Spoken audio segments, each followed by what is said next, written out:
Баршаңызға қайырлы күн достар. Бүгін біз балаларымыз осылай қызығып ойнайтын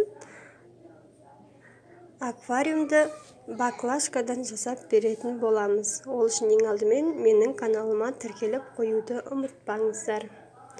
Бізге қажетті заттар: осындай әдемі баклажка және фломастер және шар керек болады.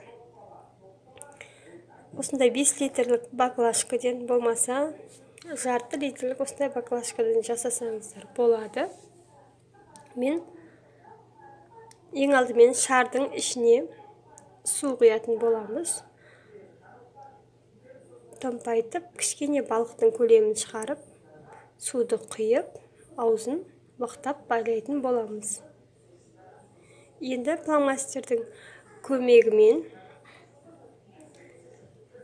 балықтың суретін салатын боламыз.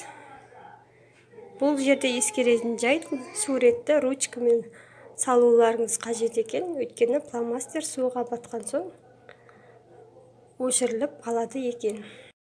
Енді баклажкамызға орта мөлшерде су құямыз да, балығымызды аузынан баклажканың ішіне салып жіберетін боламыз.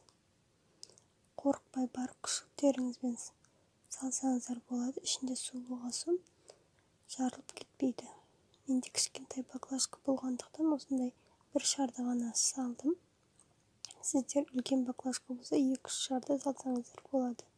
Сол кезде осындай әдемі ойыншық пайда болады.